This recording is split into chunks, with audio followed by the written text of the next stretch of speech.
একজন ব্যবসায়ী 4 বছর পর বাড়ি এসে দেখে তার পোষা পাখি টিয়া তার স্ত্রীর নামে বলছে ভয়ানক সব কথা। বলছে, তোমার স্ত্রী প্রতি রাতে নতুন প্রেমিকের সাথে রাত কাটায়। এই টিয়া কি সত্যিই জানে সবকিছু, নাকি সেই এই ষড়যন্ত্রের মূল চক্রান্তকারী? একে একে বেরিয়ে আসতে থাকে অজানা সব তথ্য। চুরি, আহত দেহ, টিয়ার বিদ্রোহ, আরেক পর্দাশীল নারীর কান্না। এই ঘটনা আপনাকে এমন একটা মোড়ে নিয়ে যাবে যেখানে আপনি ভুলে যাবেন যে কে পাখি আর কে মানুষ। দেখে নিন আবেগের ঘটনার শেষ কোথায় গিয়ে দাঁড়ায়।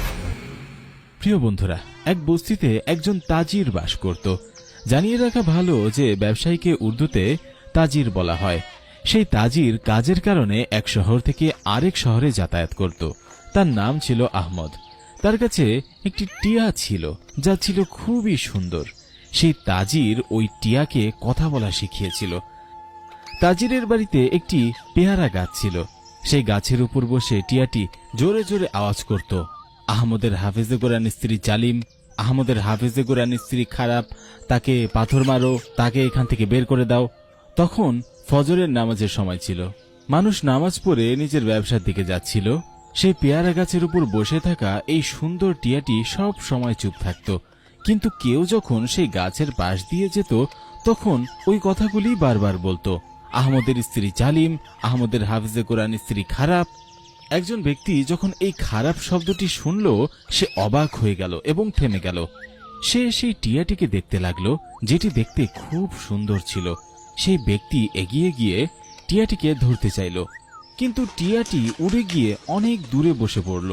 তারপর আবার বলতে লাগলো, আহমদের হাফেজে কোরআন স্ত্রী খারাপ, আহমদের হাফেজে কোরআন স্ত্রী প্রতি রাতে তার প্রেমিকদের ডেকে আনে এবং তাদের সঙ্গে রঙিন সময় কাটায়।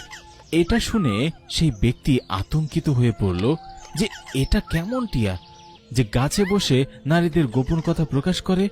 লোকটি যখন গাছের পাশে গিয়ে দাঁড়িয়েছিল তখন কিছু লোক এসে জিজ্ঞাসা করল, ভাই, তুমি এই বাড়ির পাশে দাঁড়িয়ে কি করছো? সবাই তাকে বারবার কথা শোনাচ্ছিল। সে টিয়ার দিকে ইঙ্গিত করে বলল, আমি তো এই টিয়াকে দেখছি, আমি কারো বাড়ির দিকে তাকাবো কেন? এই টিয়া এমন কথা বলছে যা আমি বলতে লজ্জা পাই, কে জানে আসল সত্য কি? যখন লোকজন জমা হতে লাগলো তখন সেই টিয়া আবার বলতে শুরু করলো, আহমদের হাফেজে কোরআন স্ত্রী খারাপ, সে তার প্রেমিকদের সাথে রঙিন জীবন কাটায়।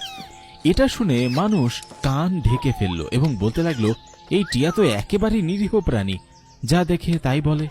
নিশ্চয়ই তার স্ত্রী কিছু না কিছু ভুল করেছে, তাই টিয়াটি বারবার এমন কথা বলছে। আস্তে আস্তে পুরো বস্তিতে এই খবর ছড়িয়ে পড়ল যে তাজিরের হাফেজে কোরআন স্ত্রী খারাপ এবং জালিম।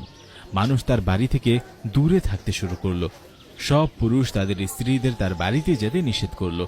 যদিও আগেও অনেক নারী তার কাছে দিন শিখতে যেত, এখন আর কোনো নারী তার কাছে আসতো না। আহমদের হাফেজে কোরআন স্ত্রী এই ব্যাপার নিয়ে খুবই চিন্তিত ছিল। কেন আর কোনো নারী তার কাছে কোরআন শিখতে আসছে না? সবাই সেই নারীকে সন্দেহ করতে শুরু করলো। প্রতিদিন সকালে সেই টিয়া গাছে বসে এই কথাগুলো বলতো, আর বাকি সময় সে কোথায় থাকতো কেউ জানতো না। এখন সবাই বলতে লাগলো, এই নারী চরিত্রহীন, এই নারী অপবিত্র, তাই তার স্বামী তাকে ছেড়ে চলে গেছে। আহমদ ছিলেন একজন অত্যন্ত নেক মানুষ, ব্যবসার জন্য বের হয়েছিলেন, কিন্তু আর ফিরে আসেননি। মানুষ সেই নারীর দিকে নানা কথা ছুড়ে দিত। অনেক সময় লোকজন তার বাড়ির পাশের দেওয়ালে দাঁড়িয়ে কথা বলতো। 4 বছর কেটে গিয়েছিল। এরপর একদিন একটি কাফেলা বাজারে এলো। সেই কাফেলা থামলে দেখা গেল আহমদও তাতে আছে। 4 বছর পর সে তার বাড়িতে ফিরছিল। লোকরা যখন তাকে দেখল তখনই চিনে ফেলল এবং তার সঙ্গে দেখা করতে গেল। কিছু লোক তাকে খোঁচা দিতে শুরু করলো, কোথায় ছিলেন আপনি এতদিন? আপনার বাড়ির কোনো খেয়াল আছে নাকি আপনার? আপনার পেছনে আপনার বাড়িতে কি ঘটেছে জানেন? একটি হলেও ভাবতেন যদি এতদিনের জন্য যাচ্ছিলেন তাহলে স্ত্রীকেও সঙ্গে নিয়ে যেতেন। আহমদ যখন বাজারে ভিড়ের মাঝে নিজের স্ত্রীর নামে অন্যদের মুখে কথা শুনল তখন তার রাগ হচ্ছিল, কিন্তু তবু সে চুপ করে রইল।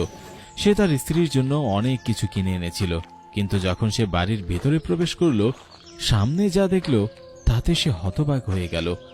সব উপহার যা সে তার স্ত্রীর জন্য এনেছিল তার হাত থেকে মাটিতে পড়ে গেল।